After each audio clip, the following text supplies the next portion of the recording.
Mass immigration, cries of racism, and political polarization.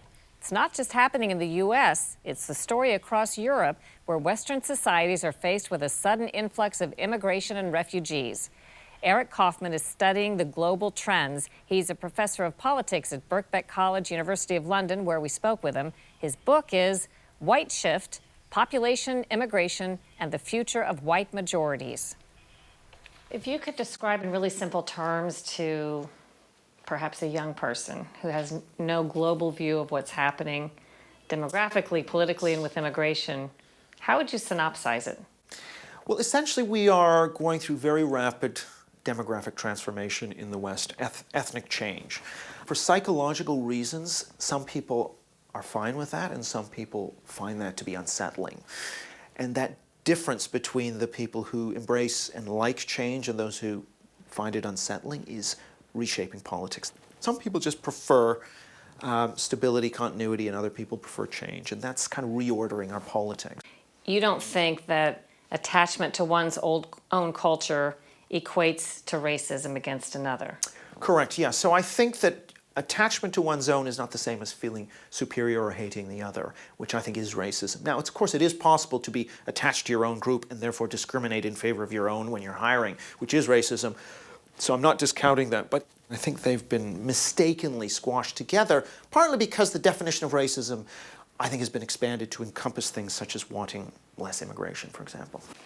What is the result of that? How does that play a role in the divisiveness of politics today? I think it has played a role because by expanding the definition of racism to include discussions of immigration levels, it's made it very difficult for mainstream politicians and parties until recently to address the immigration reduction issue. And that's left the field open to populist right parties, or in the US, say, a figure like Trump, who was the only one of 17 primary candidates willing to actually take that on in a direct way.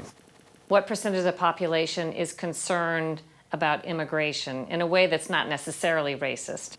So while we know that the proportion wanting to reduce immigration is a majority in all Western European countries. Because you don't get that sense if you're watching the news or reading social media. No. So there's two questions. One is, what proportion want less immigration? The second is, how big an issue is it? So you want less immigration, but do you care more about healthcare or the economy, or do you care more about immigration? What's happened in Europe since about 2012-13 is that the number of people saying immigration is the number one issue facing my country, that percentage has really risen. And when that percentage goes up, the populist right goes up.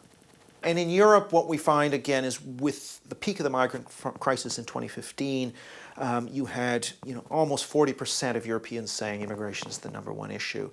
That was true also in Britain just prior to Brexit. So those conditions are ideal, really, for the populist right to do very well.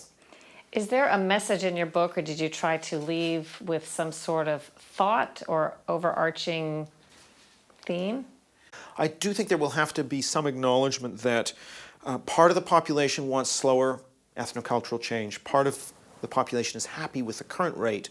There has to be an accommodation between these two. We can't have a situation where one side stigmatizes the other as racist and the other side stigmatizes the other as kind of traitors or unpatriotic or anywheres who don't care about their country, so-called anywheres. In looking at the next couple of years, do you see this as getting more fragmented and more polarizing, or do you see more solutions? Unfortunately, I think that the drivers are towards polarization. The problem I see is that the sort of progressive side's response to the populism has been very negative and very much accusing this side of being racist, fascist, whatever, a threat to democracy. And that, of course, sets off this ratcheting spiral, one side accusing the other side. And I think it would just be better if each side could try and get inside the head of the other so that we can move towards some kind of moderate medium position on this. You think that'll happen? There's no signs so far, and in a way, this is part of what my book's trying to get at, is to say, well, we're going to have some immigration.